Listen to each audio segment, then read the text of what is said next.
বকেয়া মজুরির দাবিতে রাজধানীর তেজগাঁয়ে রেলপথ অবরোধ করছেন রেলওয়ের কিছু অস্থায়ী কর্মী। ফলে ঢাকার সাথে উত্তর ও পূর্বাঞ্চলের রেল চলাচল বন্ধ রয়েছে। এ নিয়ে আরও জানাতে কারওয়ান বাজার থেকে রেলওয়ে গেট থেকে যোগ দিচ্ছেন সহকর্মী আরাফাতুর রহমান। আরাফাত, কখন থেকে তারা অবরোধ শুরু করছেন এবং কতদিনের মজুরি বকেয়া পড়েছে? আচ্ছা, এখানে ওনারা অবরোধ করেছেন হচ্ছে 11টার পর থেকে, 11:30টার পর থেকে অবরোধটা করেছেন। মূলত রেলওয়ের প্রকৌশল শাখার 403 জন কর্মীর বেতন গত 5 মাস ধরে হচ্ছে না, এবং সেই বেতন এই মাস সহ হলে 6 মাস হবে। তাদের দাবিটাও কিন্তু এখানে দেওয়া আছে 5 মাসের বকেয়া বেতন, এবং 1 তারিখ থেকে 10 তারিখের ভিতর বেতন বৃদ্ধি, দ্রব্যমূল্যের ঊর্ধ্বগতি বেতন বৃদ্ধি এবং তাদের চাকরি স্থায়ীকরণ। এই মুহূর্তে এইখানে আন্দোলনকারী এখানে ধরেন 150 থেকে 200 আন্দোলনকারী রয়েছেন।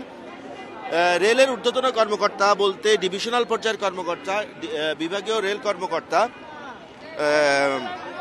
এখানে এসছেন। মহিউদ্দিন আরিফ উনি এসে এই কর্মীদের সাথে কথা বলছেন, এবং যারা রেল পুলিশ রয়েছে তারাও এখানে কথা বলছেন।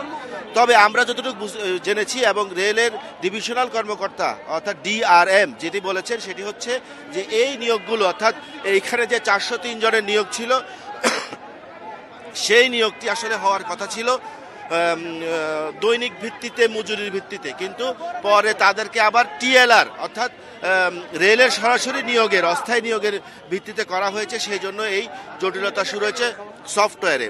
অর্থাৎ এই টাকাটা রেলের কর্তৃপক্ষের কাছে এসেছে, সেটি হচ্ছে অস্থায়ী শ্রমিক হিসেবে এসেছে, যেটি বিভিন্ন কোম্পানি এই শ্রমিকদের যেই বেতনটা বা এই নিয়োগটা দিবেন, কিন্তু বর্তমানে তারা আবার রেলের সরাসরি নিয়োগে আসছেন, অর্থাৎ টিএলআর হিসেবে সরাসরি নিয়োগে আসছেন। সেই কারণে তাদের এই জটিলতা শুরু হয়েছে। সরকারি যে সফটওয়্যার, সেই সফটওয়্যারে এই জটিলতা শুরু হয়েছে। এরপরে আমরা যেটি দেখলাম যে রেলের ডিভিশনাল কর্মকর্তা আমাদের কাছে বলেছেন যে আগামী 2 দিনের ভিতরে অর্থাৎ বৃহস্পতিবারের ভিতরে এই যে বেতন, সেই বেতন তারা দিয়ে দিতে পারবেন বলে আমাদের বলেছেন। তবে শ্রমিকদের সাথে এখনো নেগোসিয়েশন বা আলাপ আলোচনা চলছে। এই যে যারা শ্রমিক আছে এরা গত রাতেও বিভিন্ন জায়গায় ডিউটি করে এসেছেন, তারা এখন এইখানে আছেন। তারা মূলত বেতনের দাবি করছেন, এবং এই বেতনের দাবি থেকে তারা আসলে সরে আসতে পারবেন না বলে জানিয়েছেন।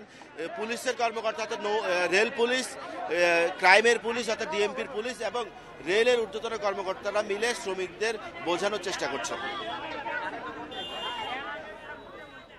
রাজধানী কারওয়ান বাজার রেলগেট থেকে যুক্ত হয়েছিলেন সহকর্মী আরাফাতুর রহমান।